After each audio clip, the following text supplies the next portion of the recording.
Boa noite, irmãos. Graça e a paz do Senhor. E a minha gratidão de minha esposa pelo tempo passado aqui, tempo curto, né? A gente gosta de ficar mais tempo numa igreja e conhecer melhor as pessoas, mas muito do que nós começamos aqui, nós vamos terminar na glória, né? Na eternidade, quando teremos bastante tempo. Por isso, se você tem alguma coisa contra algum irmão seu, é melhor consertar isso logo, porque você vai ver a eternidade com ele ou com ela, né? E é bom que você já se acerte desde já. Não deixe que o Senhor Jesus tenha que acertar isso. É melhor você se acertar agora, né? Eu abro aqui para chegar um pouquinho mais para cá.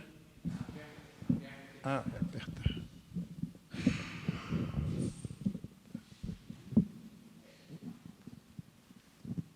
Ok. Hoje vamos falar de vida oculta e vida manifesta. O nosso texto está em Colossenses, capítulo 3, versículos de 1 a 4. Eu peço que você abra sua Bíblia, ou que você acompanhe a leitura.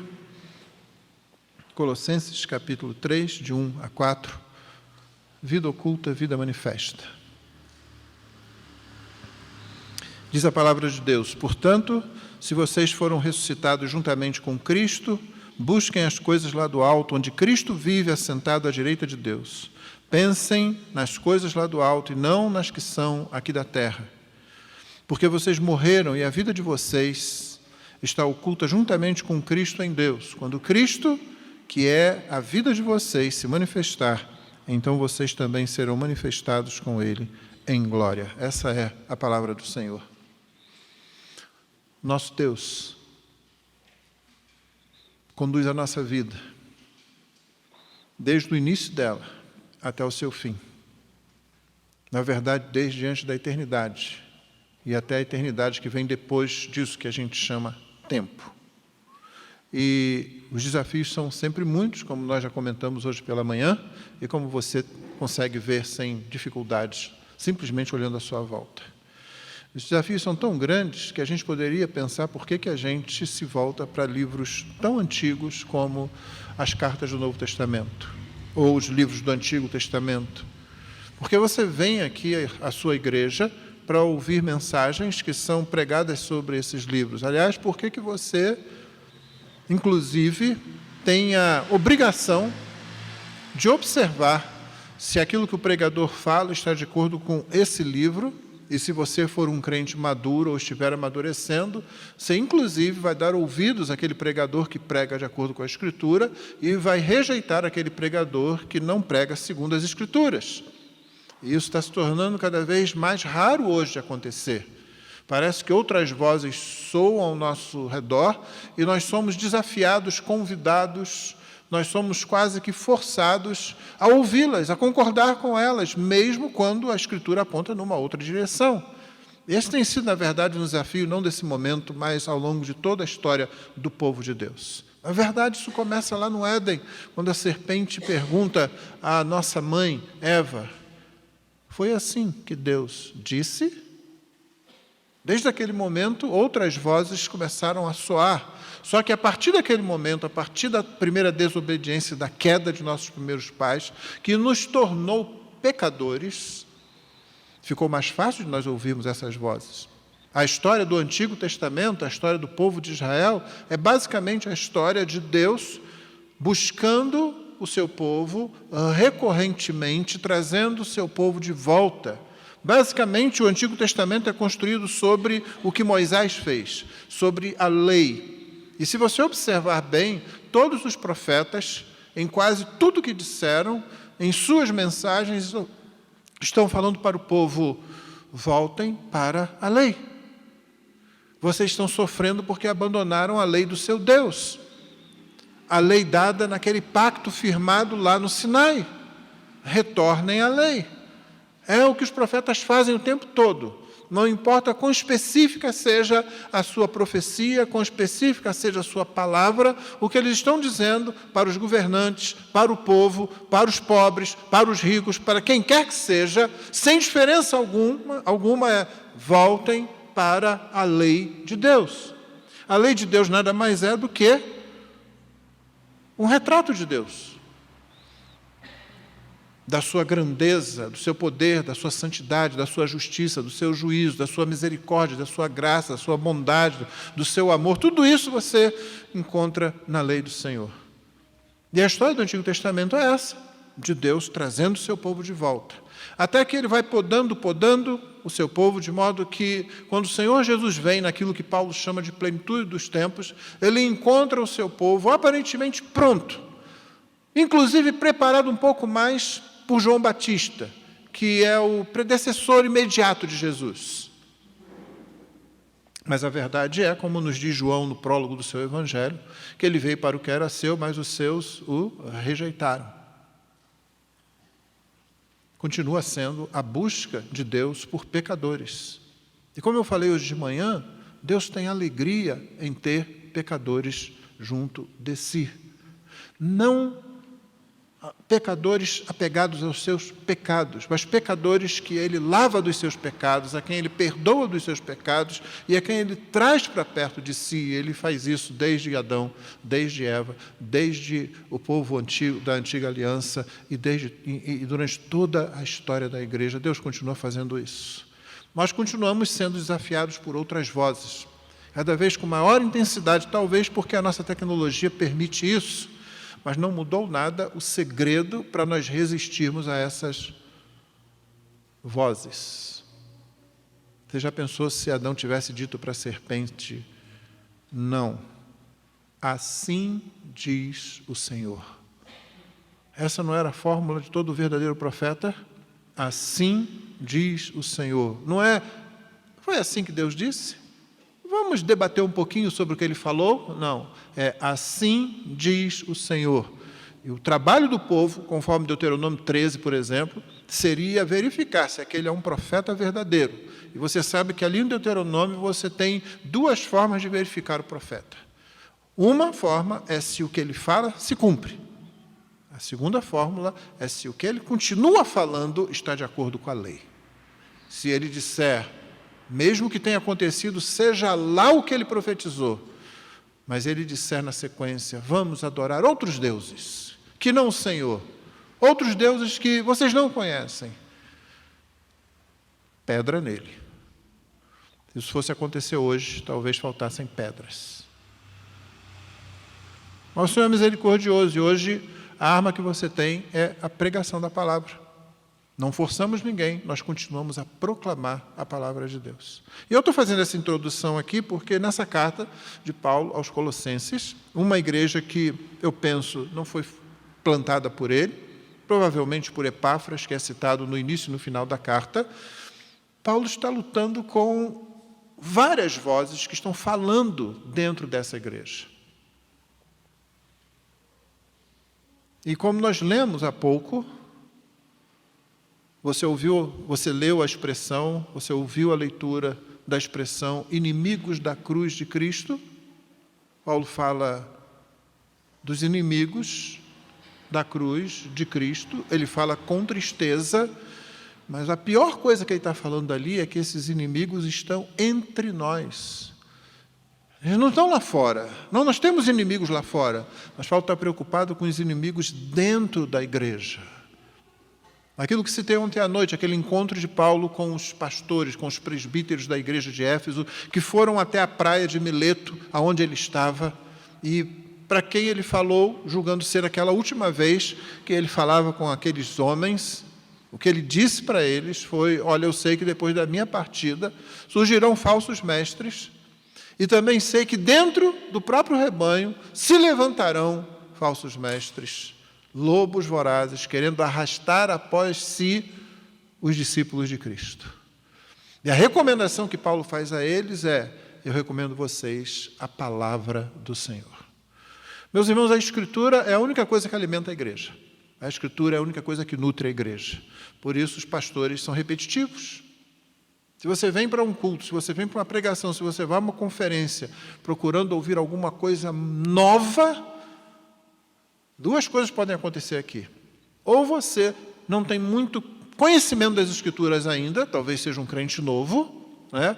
ou então você está procurando algum tipo de heresia. Porque nós não temos nada de novo, nós não temos que inventar nada, nós só temos que repetir igual a papagaios aquilo que ouvimos do Senhor. E é isso que um profeta é, e é isso que um pastor, um pregador fiel é, um repetidor das palavras de Deus. Nós lemos, nós explicamos, nós aplicamos a palavra durante a exposição dela, a fim de que a igreja seja nutrida, seja fortalecida, porque somente isso alimenta a igreja de Cristo. A razão é muito simples, e Jonathan Edwards tinha uma expressão da qual eu gosto muito. Ele falava sobre uma fonte divina e sobrenatural. O que ele falava a respeito disso é o seguinte: a vida cristã, ela é formada, ela surge, ela tem sua origem numa fonte que está fora da criação. Não pode ser produzida por nada que eu faça ou que você faça. Nós não temos nem poder, nem a capacidade, nem o conhecimento. Aliás, se deixados a nós mesmos, nós não temos nem a vontade de produzir essa vida. Nós somos completamente insuficientes e incapazes. A vida cristã tem que vir de fora, ela tem que vir do Criador, e ela vem através da pregação do Evangelho. A palavra de Deus não é produção humana, ainda que feita entre seres humanos e por seres humanos, ela é produção divina, ela vem de fora. É por isso que aquela vida que é criada a partir do Criador não pode ser produzida por nada nosso aqui, também só pode ser nutrida e alimentada adequadamente pela palavra que também vem do Criador, não pode ser produzida por nenhum de nós aqui. Você estudar a Bíblia um pouquinho, você vai ver que algo como os 10 mandamentos jamais poderia ter sido inventado por algum ser humano. Já pensou sobre isso? Primeiro, diante de uma série de possibilidades, de poderes que são maiores que os nossos, alguém iria lá e escreveria: só existe um Deus, então você não vai ter outros deuses diante de mim. Não, o mais natural é que nós fizéssemos tudo o que você encontra os povos fazendo desde a antiguidade. Lua, sol, estrelas, vento, trovão, raio, animais e uma série de outras coisas, florestas, espíritos nas florestas, uma série de divindades e semidivindades são inventadas por nós. Dificilmente a gente pararia e diria: não, só há um Deus, nós vamos adorar só Ele. Quem escreveria um mandamento dizendo assim: não faça imagem desse Deus? Quem é que teria essa ideia brilhante de chegar: olha, aqui está o meu Deus? Aonde? Não tem, você não vai conseguir ver. Peraí, você está querendo que eu creia em alguma coisa que eu não consiga ver? Exatamente isso. De onde o ser humano tira isso? O ser humano não consegue fazer isso. O ser humano cria alguma coisa, logo ele coloca lá uma estátua, logo ele coloca lá um emblema, logo ele coloca, nem que seja uma ideia mental que ele quer passar para o outro. Ele não tem essa ideia de não faça nenhuma imagem da divindade. Há 2 exemplos aqui, eu podia continuar com isso, mas a verdade é que é impossível a um ser humano vir com essa ideia, tanto que ela é contestada. E quando nós chegamos aqui aos Colossenses, Paulo está preocupado com isso, basicamente, em que nós permaneçamos firmes naquilo que recebemos, ou que a igreja dos Colossenses permanecesse firme naquilo que recebeu. Dito isso, vamos ao texto. E o texto começa com uma palavrinha que eu sei que você, nesta igreja, que está acostumado a ouvir exposições da palavra de Deus, dá importância, que é a palavra portanto, não é? Essas palavrinhas são importantes. É como a palavra que tem no versículo 20 do capítulo 2. Se vocês morreram, essas palavrinhas pequenas, elas estão fazendo ligações. Você já aprendeu essa importância, não é? Você vai procurar saber o que foi dito antes. Às vezes ela vai apontar para alguma coisa que vem depois, mas você não despreza essa palavrinha.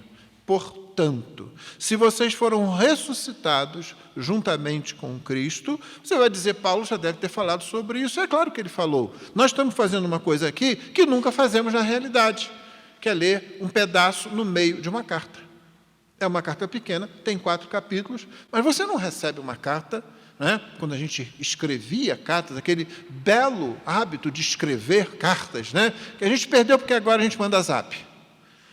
Mas nem zap você começa lá, né? Quando é aquele textão, o famoso textão, você não começa lá no meio, você não pega uma partezinha lá no terço final, você vai querer ler do começo ao fim. Pior quando aquilo é importante, não é? E você pensa: vou ter que ler tudo isso, gente. E é um problema, às vezes, né? Porque o pessoal não sabe usar vírgula, não sabe usar ponto direito, e aí você fica meio perdido, às vezes. Aí eles fazem uma coisa que é muito, muito, muito pior do que isso. Eles mandam um áudio. Que coisa horrível, gente. O pessoal leva 10 minutos para dizer alguma coisa que poderia ser dita em 2. O pessoal da igreja sabe que eu não gosto de áudio. Não, eu corrijo eles. Não, eu gosto de áudio. Eu não gosto da pessoa que manda o áudio. Entendeu? A pessoa que começa e diga, oi, pastor, que, bem, está tudo bem com o senhor? É que eu estou aqui assim, sabe? É que, pronto, eu já desligo, já não dá. Aí levar 20 minutos para falar um negócio que podia ser falado em 3. Mas, enfim, o fato é que quando escrevíamos cartas, nós tínhamos o prazer de abrir aquela carta e lê-la do começo ao fim. Era isso que eles faziam também, principalmente com uma carta curta como essa, mas também com cartas maiores. A alegria de receber uma carta apostólica, de um verdadeiro apóstolo, com instruções de alguém autorizado por Jesus, hein? E agora a igreja se reúne para que alguém lesse aquilo. E havia profetas na igreja que eram instrumentos de Deus, não para ficar falando, eis que te digo, irmão. Não tinha nada a ver com isso que você vê em certos lugares. Não, eles confirmavam a doutrina apostólica, o ensino apostólico, com a ajuda do Espírito Santo de Deus. Essa era a principal tarefa dos profetas do Novo Testamento, já que era impossível que os poucos apóstolos existentes pudessem estar em todas as igrejas que começaram a ser plantadas ali ao redor do Mediterrâneo e até para outros lugares. Então, eles liam tudo. Nós não vamos ler os 4 capítulos agora, nós só lemos 4 versículos. Por isso, precisamos entender o portanto que está aqui. Portanto, se vocês foram ressuscitados juntamente com Cristo, e aí eu só vou voltar a uns poucos versículos, a 3 versículos do capítulo anterior. No capítulo 2, nós temos os versículos 11, 12 e 13, que é um versículo muito importante para nós batistas, porque ele fala de batismo. E você sabe que batistas amam batismo. Sim, nós amamos o batismo, não é? Eu espero que sim, ora essa. Porque é aquela coisa feita mediante a profissão de fé e que expressa para todo mundo que a nossa vida morreu, mas, de certa forma, ela foi ressuscitada. É aquela percepção visível de algo invisível. É aquela demonstração, aquela manifestação de algo oculto, porém extremamente real, se é que eu preciso colocar esse advérbio aí nessa frase. Portanto, o versículo, começando do versículo 11, não é? Acho que está aqui, exato. Então, nele, em Jesus, também vocês foram circuncidados, e aí você vai pensar assim, Paulo está falando da circuncisão do Antigo Testamento, mas ele logo corrige, logo ele acerta isso para que a gente não invente ideia aqui. Nele também vocês foram circuncidados. Está escrevendo para gentios, ele não está escrevendo para judeus, ele está escrevendo para pessoas que não eram do povo de Israel.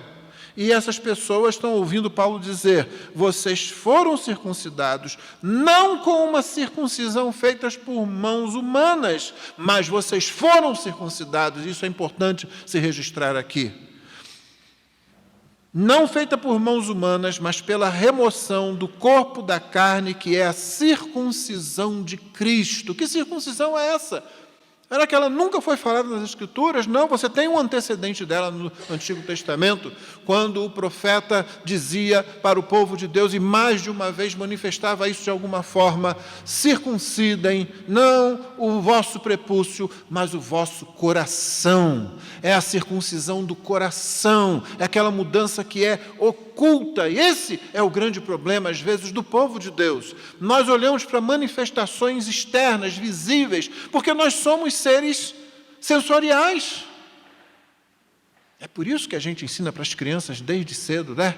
Cuidado do olhinho no que vê, cuidado do pezinho onde pisa. Lembra disso?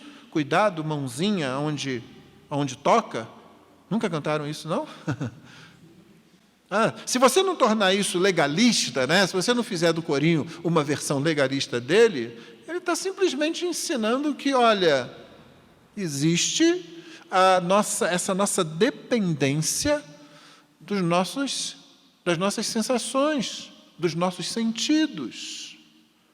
Nós buscamos automaticamente alguma coisa para a gente olhar, alguma coisa que a gente possa ouvir.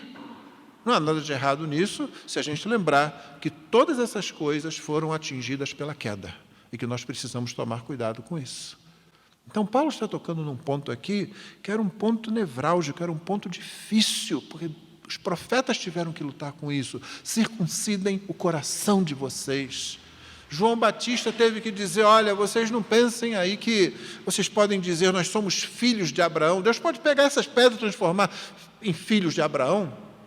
Porque eles diziam, não, nós somos judeus, raiz, circuncidados ao 8º dia.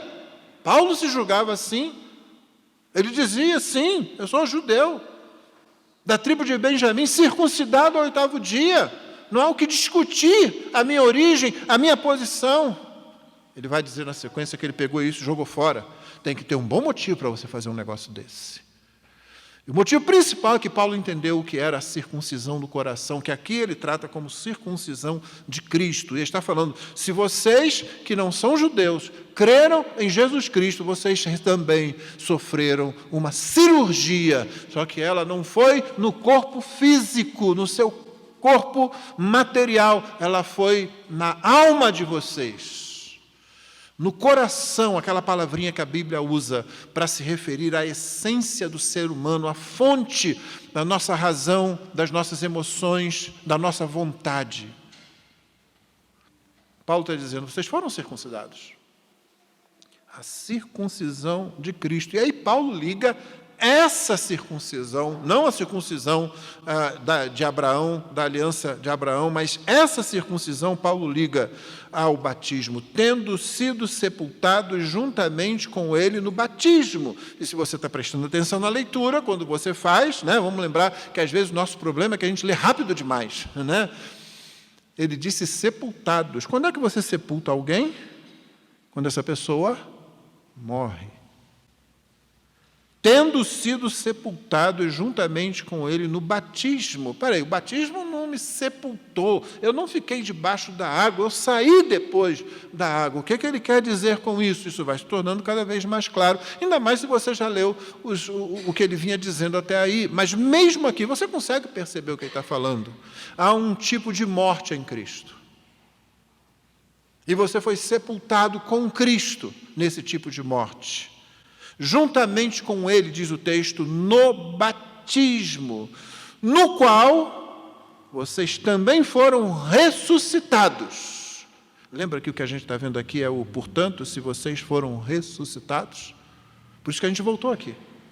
No qual, no batismo, esse batismo, que é sucessor não da circuncisão abrâmica, mas da circuncisão de Cristo. A circuncisão do coração, que só pode ser operada pelas mãos de Deus, através do Espírito Santo, quando regenera o coração humano. Não pode ser feita pelas mãos do mais santificado e dedicado rabino. Não pode. Tem que ser feita por Cristo e somente por Ele. E Paulo está dizendo àquela igreja, vocês foram circuncidados. E ele explica, tendo sido sepultados com ele no batismo, no qual vocês também foram ressuscitados por meio da fé no poder de Deus que o ressuscitou dentre os mortos. Quando nós cremos no Cristo vivo, e nós só podemos crer no Cristo vivo.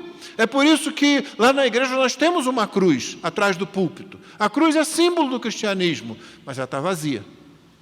Nós não cremos num Cristo morto. Talvez pudéssemos colocar, alguém diria, talvez fosse melhor vocês colocarem um sepulcro aberto. Mas a arte para isso, além de ser muito difícil, talvez a compreensão ficasse mais difícil ainda. E a cruz, nas Escrituras, ela aponta para o Evangelho, ela aponta para a morte de Cristo, ela aponta para o amor de Deus, ela aponta para a justiça de Deus, que enviou Cristo para morrer em nosso lugar.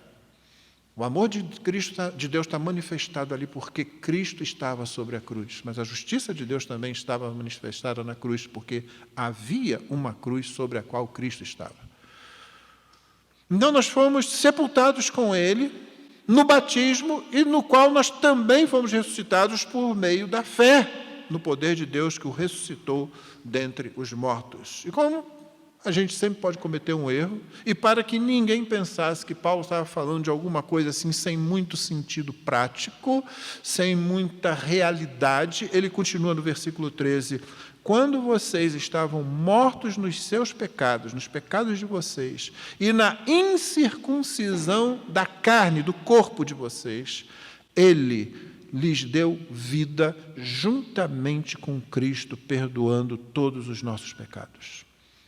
O que Paulo vai passar a dizer, a partir do capítulo 3, como observou um comentarista, é o seguinte: nos capítulos 1 e 2, Paulo demonstra que Cristo é o objeto da nossa fé, totalmente suficiente. Aliás, suficiência de Cristo é um tema principal na carta aos Colossenses.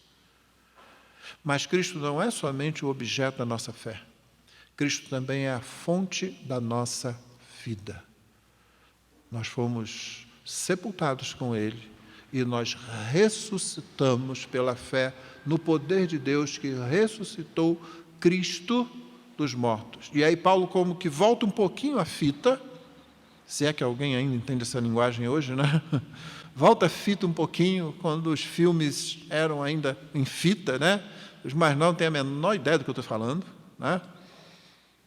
Mas dá lá um voltar lá no controle remoto. Paulo faz isso, é isso que ele está fazendo no versículo 13, quando ele diz, e é assim, volta um pouquinho para você perceber, quando você estava morto, e você não tinha a circuncisão que os judeus têm, a circuncisão feita no corpo, lá ao 8º dia, quando você estava morto, no seu pecado, o seu pecado que matou você, o seu pecado que mantinha você em morte espiritual, o seu pecado que impedia você de ver Cristo, de ver Deus, de ver o amor de Deus, de ver o seu próprio pecado, quando você estava nessa condição, e é nessa condição que todos nós pecadores nascemos, nessa completa cegueira, nessa completa incapacidade, nessa condição, Ele deu vida a vocês. Ele lhes deu vida, juntamente com Cristo. Nada acontece sem Cristo. Ele lhes deu vida juntamente com Cristo, como? Perdoando o problema, a causa, resolvendo essa causa, perdoando todos os nossos pecados. E aí ele vai continuar falando sobre o cancelamento dessa dívida real, dessa culpa real, que Cristo operou quando Cristo foi cravado na cruz. Ele pegou as acusações e cravou junto com ele ali, de sorte que nós fomos justificados pela fé no poder de Deus que ressuscitou Cristo dentre os mortos. Deu para entender? O pecado é morte. Paulo fala em Romanos 3, o salário do pecado é a morte. O dom de Deus, o dom gratuito de Deus é vida em Cristo Jesus. É isso que Paulo está falando. A condição de vocês não é de necessitar de uma circuncisão física, porque vocês já sofreram a circuncisão de Cristo no coração. Ele fez isso quando vocês estavam mortos em delitos e pecados, para utilizar o vocabulário da carta gêmea dessa carta de Colossenses, que é a carta de Efésios, lá no capítulo 2. Vocês estavam mortos em delitos e pecados. Ele deu vida a vocês. Como que ele fez isso? Perdoando os pecados em Cristo Jesus. O símbolo disso está no batismo. Por isso que a gente ama o batismo. Quando a gente vê alguém descer as águas e a gente vê aquela pessoa ser trazida de volta. Meu irmão, nunca participe de uma cerimônia de batismo de forma tola, de forma superficial, de forma como se fosse uma grande brincadeira. Eu vi coisas horríveis na internet. Eu vi todas aquelas coisas que aconteceram durante a pandemia, gente jogando jatinho, e vi algumas pessoas querendo fazer batismo por imersão numa piscininha pequena, e querendo, alguns batizando, enfiando a cabeça no balde. Eu não consigo rir de nada disso. Eu não consigo achar isso engraçado. Eu acho isso um assinte, eu acho isso uma afronta ao que Cristo fez por nós, porque é isso que a gente está simbolizando no batismo. Uma pessoa estava morta em seus delitos e pecados, agora ela morre na cruz de Cristo, com Cristo, e isso acontece quando ela é imersa nas águas. Ela morre para si mesma, ela morre para o mundo, mas principalmente ela morre para a lei. Ela morre para a lei. A lei não pode mais alcançá-la. Note bem, ela não morreu. Ela continua respirando. Se o pastor não demorar com ela tempo demais debaixo d'água, ela continua respirando. Mas diante de Deus ela está morta para a lei. A lei não consegue mais chegar lá. Mas a lei não consegue chegar lá porque a lei pegou Cristo. E pegou como se ele fosse culpado do nosso pecado. Na morte dele, nesse sentido, nós morremos. E você foi sepultado, juntamente com ele no batismo. Mas aí vem a sequência do rito, né? Se eu puder falar assim. A pessoa é trazida. Ela foi imersa, agora ela é emersa das águas. Paulo vai dizer em Romanos 6 que é para andar em novidade de vida. E vai alinhar o batismo com aquilo também. Sim, novidade de vida, porque Cristo é a fonte da nossa vida. Morremos, mas agora estamos vivos para Deus. Deus nos vê. Por um momento a gente saiu do radar da ira e da justiça de Deus. E agora a gente aparece novamente, não mais nesse radar, mas na lista de membros da família divina. Você percebeu o que aconteceu? Cristo foi à cruz. Eu costumo dizer, quando ministro a ceia na igreja, para que nós fôssemos convidados à mesa. Cristo bebeu o cálice da ira, para que nós bebamos o cálice da comunhão no sangue de Cristo. Isso não é bonito? A gente não pode pegar a ceia do Senhor, o batismo, e fazer de qualquer jeito. A gente não pode fazer isso como se fosse um ritualzinho. Muito menos a gente deve fazer isso como se fosse um momento de descontração, não é um momento de solenidade, é um momento de olhos marejados, é um momento da gente lembrar. Meu irmão, é como se fosse o dia do seu casamento. Você se lembra do dia do seu casamento? Eu não vou fazer essa pergunta direto aos maridos, não, porque alguns têm até dificuldade, às vezes, de lembrar a data. Só conheci um casal onde a mulher é que não lembrava, o marido sempre lembrava. Mas isso é uma exceção que só confirma a regra. Você se lembra do dia do casamento? Eu sempre me lembro do dia do meu casamento. Eu me lembro de como minha noiva apareceu lá na porta e como todos os restos sumiu quando ela apareceu lá. Eu não estava mais ligando para ninguém ali, apenas ela que apareceu lá. Mas quando você celebra o dia do seu casamento, é como se você estivesse lembrando aquele momento, os votos feitos, aquilo tem que estar sempre na mente da gente. Mas você vive o seu casamento dia a dia, não é? E não é sempre festa, é? O dia do casamento é festa, mas o casamento não é sempre festa. Como eu disse ontem à noite, nós pegamos 2 pecadores e colocamos debaixo do mesmo teto. O que você espera que vai acontecer ali?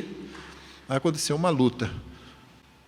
É somente por graça, seja a graça comum sobre os não crentes, seja a graça de Deus sobre os crentes, que nos permite viver e constituir famílias, assim como amizades e outras coisas, como eu falei ontem à noite. Então, o batismo deve ser lembrado quando você celebra a ceia. Muitas igrejas têm um hábito, eu julgo saudável, de fazer a leitura do pacto da igreja no dia que a pessoa é batizada, e a cada ceia a igreja relê aquele pacto novamente. É bom lembrar, é bom quando você vem a um batismo, você se lembrar do seu batismo. É bom quando você está diante da mesa da comunhão, lembrar daquele dia e de tudo que significou, porque naquele dia ficou claro para todo mundo, foi aquela forma visível, a forma manifesta da vida oculta lá dentro. Aquela que as pessoas não veem. Por isso, o batismo é um dia de testemunho também. É o dia que você chama as pessoas, venha ver o meu batismo. E aí você tem toda a oportunidade de ensinar para amigos não crentes ou de outras religiões o que significa o batismo. Eu tenho uma filha que vive no Quebec, no Canadá. E é interessante, ela me disse, pai, aqui quando nasce um bebê, eles levam para batizar, geralmente na igreja romana. Né? Aliás, sempre na igreja romana, eles levam lá para batizar. Todo bebê que nasce, leva lá para batizar. Eu falei, eles são tão religiosos assim? Não significa absolutamente nada para eles. É um ato cultural, é uma coisa que eles fazem. Depois dali, eles vão e tem um almoço, reúne todo mundo e tem aquele momento ali de confraternização. Mas não significa absolutamente nada, é vazio, é morto. É um rito cultural religioso que ficou ali para pessoas que, na verdade, vivem muito tempo ao longo da vida sem nem pensar no Criador. Mas fazem aquilo. Quando a gente participa de um batismo,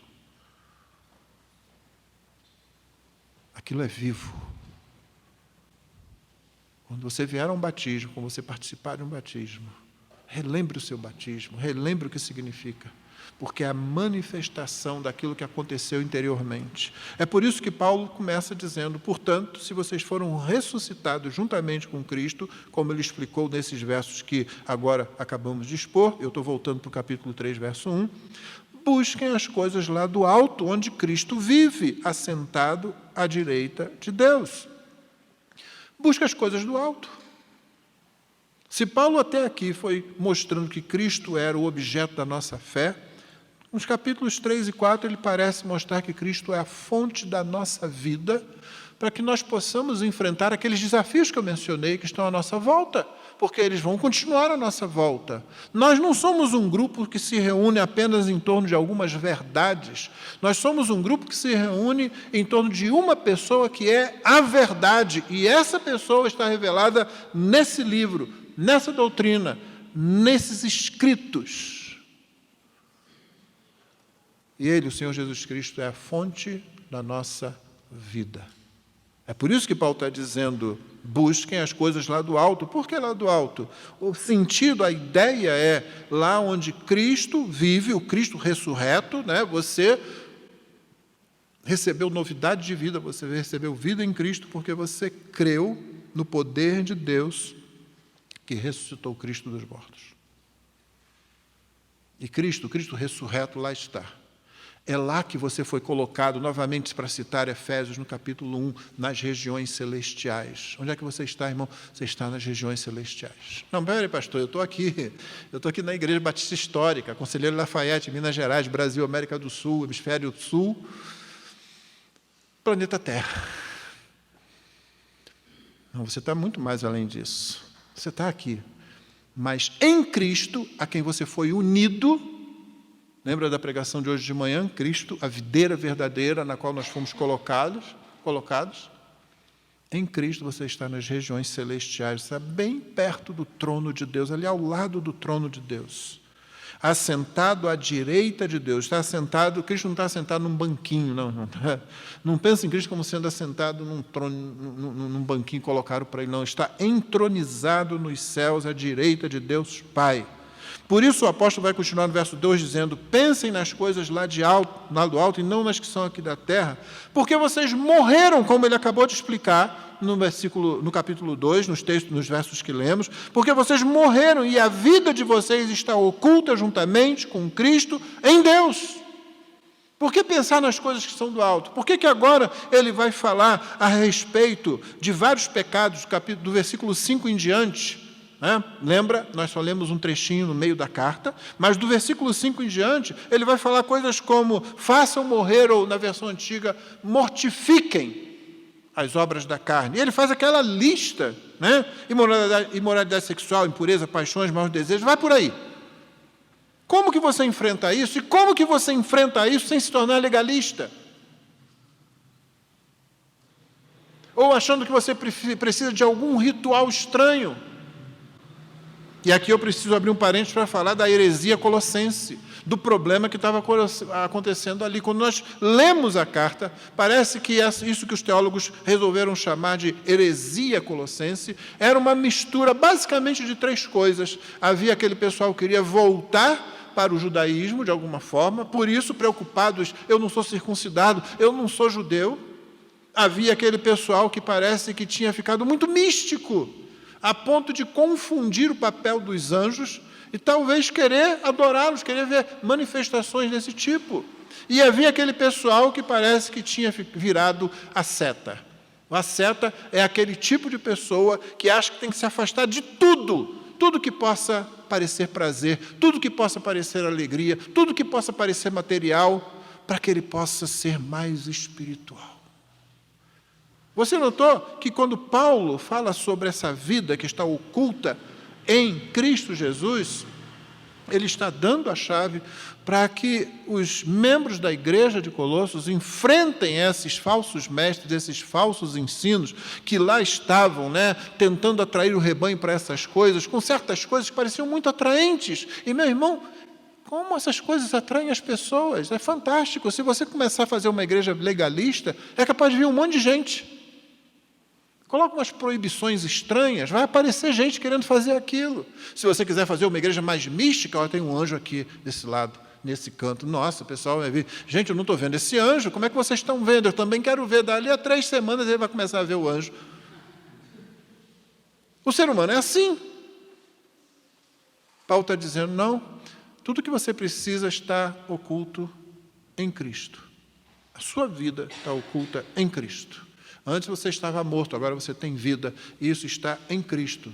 E você mesmo está em Cristo, que aliás é uma expressão favorita de Paulo nessa carta e principalmente na carta aos Efésios. Meu irmão, você está em Cristo. Em Cristo está a sua vida. E isso é um desafio para nós, porque, como eu disse anteriormente, nós queremos ver, nós queremos ouvir coisas. É por isso que atrai muita gente quando chega alguém dizendo que teve uma visão qualquer de Deus. Uma visão qualquer de algum anjo que falou alguma coisa. Ou quando disse que ouviu Deus falando isso, ou que ouviu Deus falando aquilo. A pessoa bate a cabeça, ou come uma feijoada na hora de dormir, o que é muito ruim de fazer, nunca faça isso, tá? E depois diz que teve alguma coisa lá, alguma visão. E o pior é que você vai encontrar plateia para isso. Aí vem você com Paulo escrevendo aos Colossenses. Não, isso aí não. Ler, estudar, memorizar, não, isso eu não quero não, eu quero uma coisa espiritual. Paulo diz, olha, essa igreja já passou por isso, e isso não lhes estava servindo de nada. Existiu na história da igreja um movimento chamado pietismo. O pietismo, a palavra piedade, que significa principalmente devoção. Surgiu em contraposição ao que ficou conhecido como escolasticismo protestante. Você não precisa guardar nenhum desses nomes. Basta você saber que depois, logo após o momento da formulação das grandes confissões de fé, que foram um trabalho importante, que foram um trabalho sério, formulando as doutrinas, os ensinos, a Confissão de Fé de Westminster, a Segunda Confissão de Fé Londrina e outras do tipo. Isso parece que deu às pessoas uma injeção de desejo de sistematizar tudo, e muitos líderes e muitos pastores, ao invés de vir para o púlpito para expor a palavra de Deus e pregá-la, começaram a fazer uma espécie de filosofia teológica do púlpito. Sabe como é que é? Fazer pensamentos difíceis, tentando sistematizar algo cada vez mais do púlpito, e os crentes, sem ser alimentados, começaram naturalmente a ficar inquietos, incomodados com aquilo. Eu estou fazendo um resumo bem curto aqui, bem superficial, mas se você quiser ler a história, você vai ver que basicamente, a grosso modo, isso. O que acontece é que pessoas reagem a isso. As pessoas dizem, olha, eu quero vida.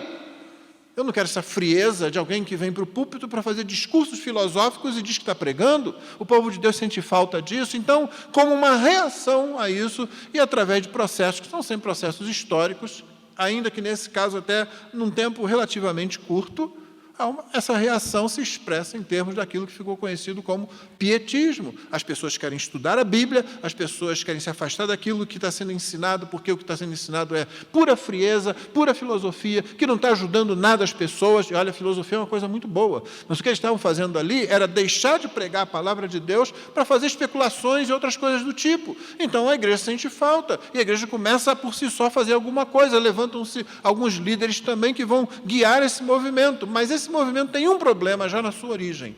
Ele não é uma dedução do que a Escritura diz, ele não é algo que surge da Escritura, ele é uma reação a um problema. Você já tem um problema e agora você reage a esse problema. Geralmente, o que surge como uma negação, como uma negativa, como uma reação, tende a ter problemas em si mesmo. E logo o pietismo demonstrou um problema mais específico, que foi a hipervalorização da experiência. A pessoa tem experiência, ela sentiu isso ou sentiu aquilo, ela achou que ouviu isso ou ouviu aquilo, a Escritura começa a decair no conceito, e o que você vai dizer? Meu irmão, eu não tenho nada para dizer a uma pessoa que diz para mim, pastor, Deus me disse que. Eu só vou cobrar dela que ela faça aquilo. Meu irmão, se Deus te falou, então vai em frente e faz. Tá? A não ser que o que ela diga seja extremamente perturbador ou ridículo, né? Eu me lembro sempre de um professor meu que estava no trem lá no Rio de Janeiro, um professor de seminário, e ele ouviu 2 mulheres que estavam conversando perto dele, e uma falou assim, Deus vai me ajudar que eu vou roubar o marido de fulana. E aí ele disse que ficou tão indignado com aquilo que ele se meteu na conversa. Ele disse, olha, minha senhora, não põe Deus no meio dessa safadeza não, tá? Deus não vai ajudar a senhora nesse negócio não, né? Mas, em geral, se uma pessoa chega e diz, pastor, Deus disse que eu tenho que ir para a China. Deus disse para você? Disse, então vai. Mas Deus disse que a igreja tem que me ajudar. Ah, bom, isso aí tem que dizer para mim primeiro. Tá? Se ele disser para mim, eu até levo para a igreja. Mas se ele disse, vai, dá um jeito. Tá? Não importa se a gente vai ajudar ou não. Sim, é um argumento que você vai fazer o quê com ele? Então, esse pessoal começou a ter experiências, a Bíblia começa a perder valor, e você acha que já tentou conversar com alguém assim?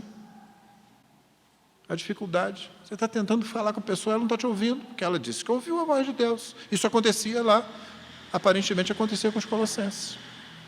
Então, aquele movimento era um movimento que surgiu dessa forma. Por que eu trouxe esse movimento para cá? Porque um pouquinho depois surgiu uma coisa que ficou conhecida como o fim da cristandade. Tipo assim, o Ocidente todo era crente, de um jeito ou de outro. Cristão, vamos dizer assim. Não importa se era salvo, não estou falando que era regenerado e santo, não. Mas todo mundo é cristão. Mas há um fenômeno que acontece com diversos outros pontos, que não vem ao caso agora, e surge o secularismo. E o pietismo não conseguiu sobreviver a isso. A coisa fundamentada na experiência e não na Escritura não tem como fazer frente a esses desafios. É por isso que você tem que se lembrar, a sua vida está oculta com Cristo em Deus, final do versículo 3. Sua vida está oculta juntamente com Cristo em Deus. Porque as pessoas não vão ver isso. E você não vai ver isso algumas vezes. Algumas vezes que você vai se lembrar, meu irmão, é do seu batismo, da sua participação na ceia do Senhor, do ato congregacional e da palavra, que dá sentido, que explica, que ensina tudo isso.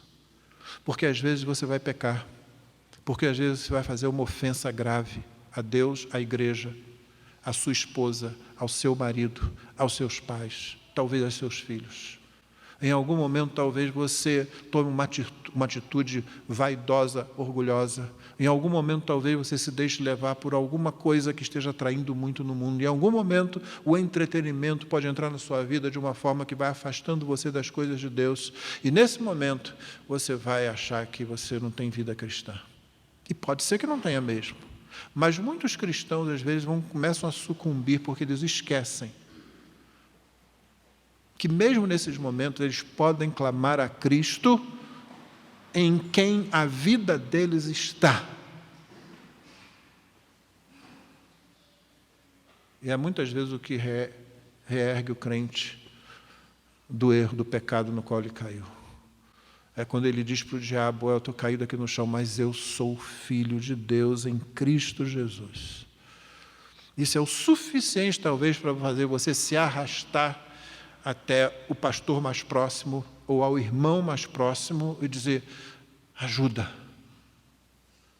Qualquer pastor que pastoreia por algum tempo já recebeu, como eu, várias vezes crente dizendo, pastor, eu acho que eu não sou crente. Eu não sou crente, pastor. Eu tenho feito isso, ou tem acontecido isso comigo, e a minha vontade sempre é perguntar assim, se você não é crente, está fazendo o que aqui? Porque veio me perguntar qualquer coisa. Por que você se preocupou? Um não crente nem se preocupa com isso. Ele não está preocupado com nada disso, não. Agora o crente fica preocupado. Ele vem, ele continua vindo. E aí o que você faz é pegar a mão, irmão, vamos erguer. Você caiu? Vamos levantar. Porque Cristo é que levanta você. Porque a sua vida não é produzida por você mesmo. Ela está oculta juntamente com Cristo em Deus. Ela está oculta, mas ela está lá. Quando você vira um crente se afastando, vá perto dele, talvez ele esteja começando a pensar, não, eu não estou vendo manifestações na minha vida, e às vezes as manifestações não acontecem mesmo. O texto que eu li hoje pela manhã,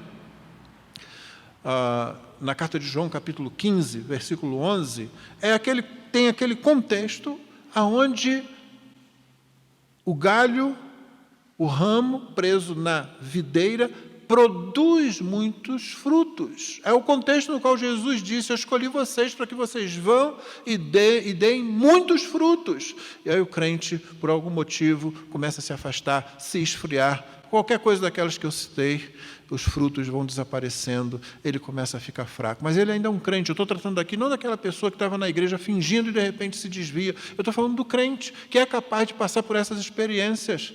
Meu irmão, quando você vira alguém assim, aproxime-se. A vida dele, a vida está oculta juntamente com Cristo em Deus. Se você no processo descobrir que não é crente, que aquela pessoa não é crente, simplesmente reapresente o Evangelho, é isso que você faz. Mas aquela pessoa pode ser um crente precisando ser reerguido. E a vida está lá. E quando o diabo vier tentar você com essa ideia qualquer aí de que você não é crente não, viu? Você não está indo à igreja, você não está lendo a Bíblia, você não está fazendo igual aos seus irmãos. Primeira coisa, você diga para o diabo: eu não preciso ouvir você. Porque quando a gente tem que ser confrontado a respeito dessas coisas, se nós estivermos errando desse jeito, nós já temos a palavra do nosso Senhor para falar isso para a gente. Você não precisa que o diabo venha falar esse negócio para você.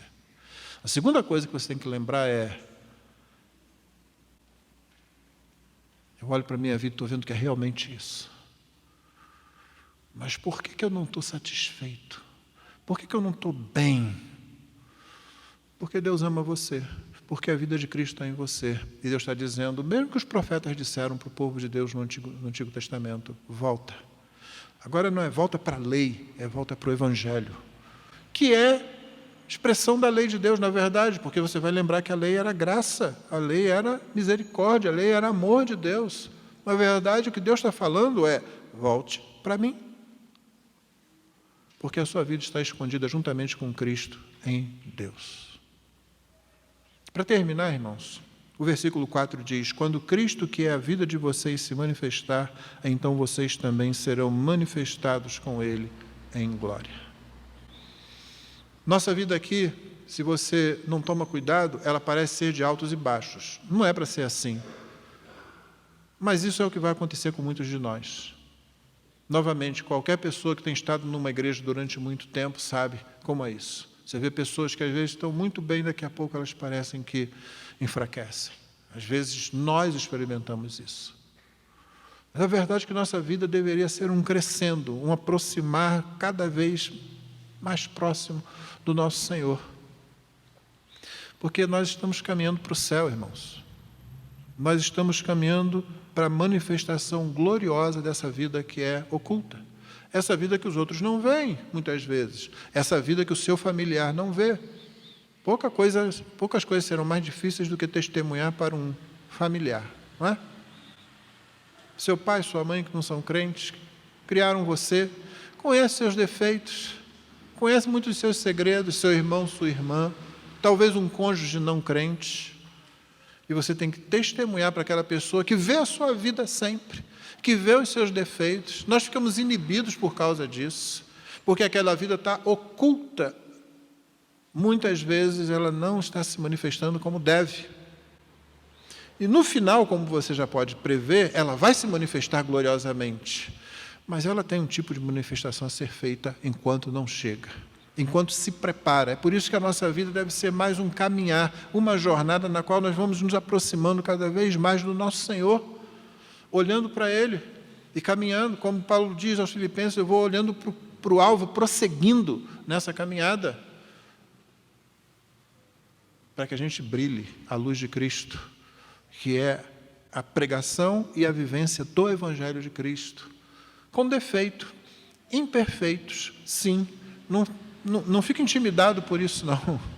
Apenas se aproxime do Senhor, da sua palavra. Testemunhe, mesmo aquela pessoa que te conhece bem, ela pode estar, de repente, rejeitando, porque ela vê alguma coisa dessa vida que se manifesta quando nós testemunhamos do Evangelho de Cristo. E ela sabe que ela não tem aquilo. Mas o verso 4 fala de outro tipo de manifestação. Aquela que acontecerá em glória quando Cristo se manifestar. Isso é uma alusão ao retorno de Jesus. uma das cenas mais bonitas na literatura clássica e que passou para um filme lá da década de 50 do século passado. Ela é escrita por Homero, na Odisseia, ou da história de Ulisses. Ulisses, rei de Ítaca, tinha participado da guerra de Troia. E depois que passou por tudo aquilo, ele quer voltar para sua casa. E ele leva 10 anos para voltar para sua casa, enfrentando toda sorte de dificuldades, porque ele era muito abusado, essa que é a verdade. Era muito abusado. E os deuses ficavam chateados com ele. Fora isso, ele enfrentava outras situações, de modo que só depois de 10 anos é que finalmente ele chega lá em Ítaca. E lá tinha se estabelecido um bando de gente que não queria nada, se aproveitando de tudo que ele tinha e querendo casar com sua esposa, Penélope. E Penélope arrumou uma estratégia para não escolher o marido, porque ficar todo mundo forçando, você tem que escolher o marido, você tem que escolher o marido. Então ela estava fazendo uma mortalha, mas de noite ela desfazia o que ela tinha feito. Então nunca acabava o serviço. Né? De dia estava, não, estou fazendo, quando eu terminar isso aqui, eu vou escolher o marido. Só que o pessoal foi percebendo, demorou demais, né, a coisa, você vai ter que... Se você não escolher alguém, nós vamos forçar isso, um de nós vai casar com você. E, finalmente, Ulisses chega à sua casa. Mas ele é um camarada muito sagaz, então ele primeiro vai lá e observa. Ele encontra o filho dele, dá instruções, e dá instruções para a sua esposa, sem que ela saiba que ele é ele. E o que ele diz, que é para ela fazer, é invocar o teste de 12 machados, onde num tronco 12 machados eram colocados e através do seu cabo, os machados estavam sem cabo, naturalmente, através do lugar do cabo, alguém tinha que curvar o arco de Ulisses, colocar a corda para que o arco pudesse ser usado e atirar uma flecha através daqueles 12 machados. Só que o arco tinha sido dado a ele por uma deusa, de modo que só ele podia curvar aquele arco. E o pessoal tentou, e ele se apresenta lá como um mendigo. E quando todo mundo tenta e ninguém consegue colocar a corda no arco, para que o arco possa ser usado, aí ele diz, eu posso? Naturalmente todo mundo ri dele. Todo mundo caçoa dele. Ali estão alguns homens de sangue nobre, de famílias importantes, querendo se tornar o rei de todo aquele reino. E aí vem um mendigo batendo a porta. Meus irmãos, nós somos vistos como mendigos pelo mundo. Hebreus 11 demonstra, principalmente na sua segunda parte, como o mundo nos vê. Alguns de nós são mortos, são torturados, são abusados. Muitos de nós são desprezados. Talvez alguém já tenha sido desprezado de uma promoção, mesmo aqui no Brasil, porque é crente. Isso acontece em muitos lugares. Em muitos lugares, os filhos dos crentes não têm direito à melhor escola, dependendo da religião que toma conta daquele país. Talvez, quando você se apresente como crente, a pessoa olhe para você na universidade, no seu 2º grau, como se você fosse uma espécie de ultrapassado, retrógrado, alguém que não tem muita cultura, uma pessoa de cabeça vazia, que vai atrás do ensino de homens que têm lábia, e por aí vai. Nós somos Ulisses ali naquele momento.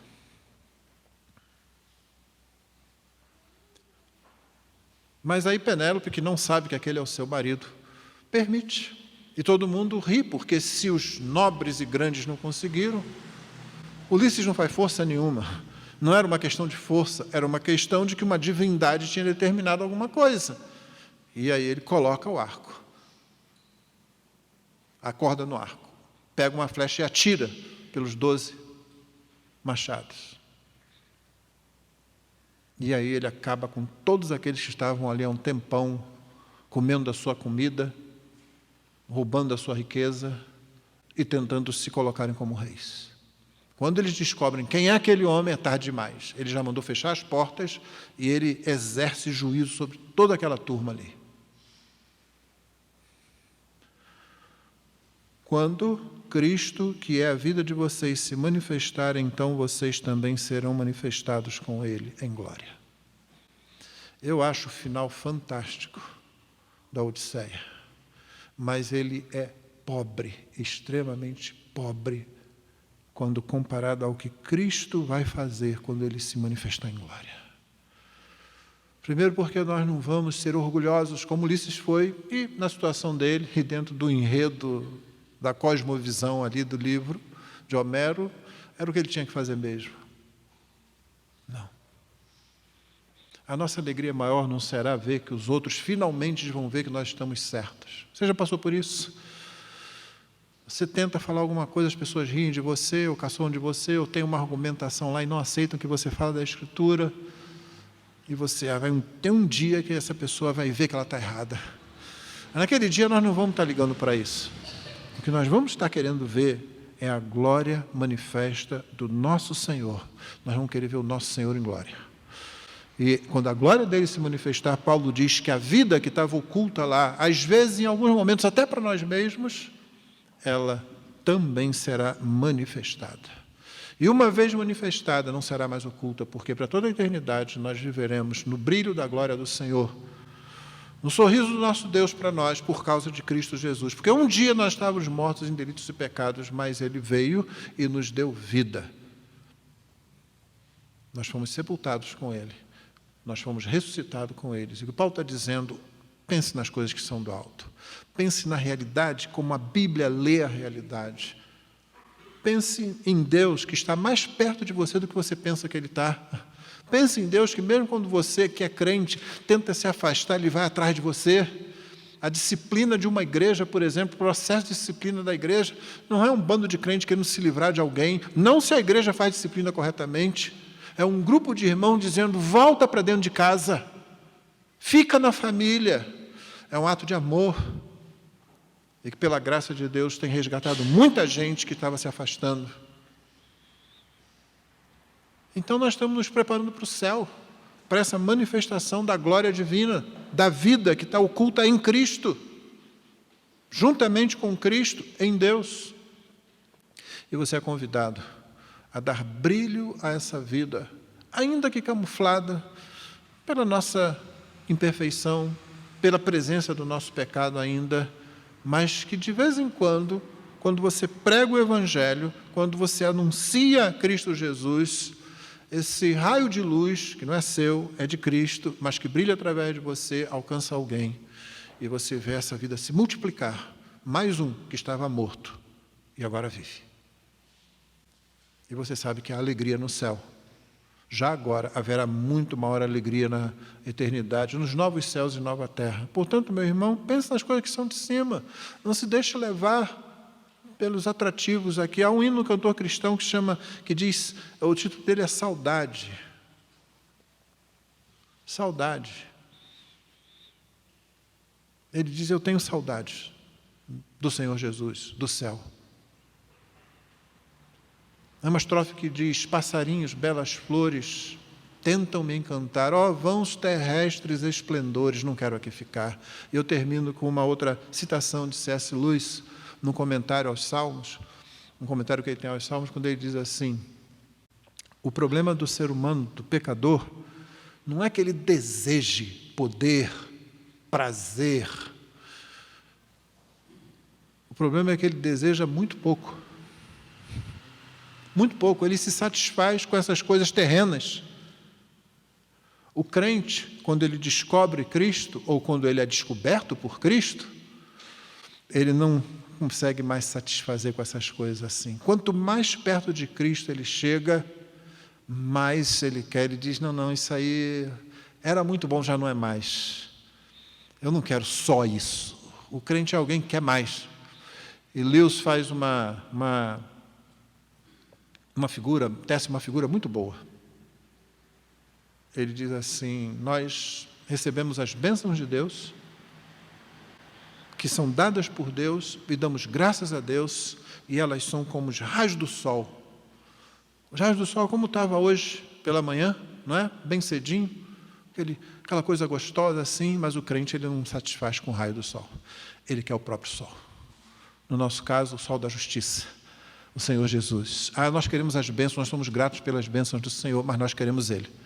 Nós não vamos nos satisfazer com nada menos que Ele. Nós queremos o sol, porque a nossa vida está escondida com Cristo, juntamente com Cristo em Deus. E é ali que você precisa se perceber enquanto você atua aqui, para que Deus seja glorificado, para que você cresça e viva a alegria de ser filho de Deus e para que os eleitos de Deus sejam chamados à vida através da sua vida como instrumento de pregação do Evangelho. Que Deus nos abençoe. Vamos orar? Senhor, obrigado pela Tua palavra, obrigado por esse tempo aqui. Aplica, Senhor Deus, a vida de cada pessoa aqui que Tu conheces, a cada coração, de modo que nós vivamos a nossa vida aqui, com a nossa cabeça no céu, os pés na terra, sendo relevantes simplesmente porque pregamos a já relevante mensagem do Evangelho, Senhor. E que nós não nos deixemos desviar do nosso caminho, que nós não olhemos para trás depois de termos colocado as mãos no arado, sendo atraídos como a mulher de Ló foi. Pelo contrário, que nós olhemos para cima, que nós queremos cada vez mais de Ti, desejemos mais de Ti, Senhor, pensando nas coisas que são do alto, onde a nossa vida está escondida com Cristo, em Ti. Oramos também por aqueles que, porventura, tenham ouvido ou venham a ouvir essa mensagem e que ainda não se renderam a Jesus. Que eles percebam que estão mortos em seus delitos e pecados e que só em Jesus existe vida, que só em Jesus eles podem realmente ser ressuscitados para andar em novidade de vida e esperar para que no último dia passem pela gloriosa ressurreição do corpo, quando a glorificação acontecer. Nós oramos assim agradecidos em nome de Jesus. Amém.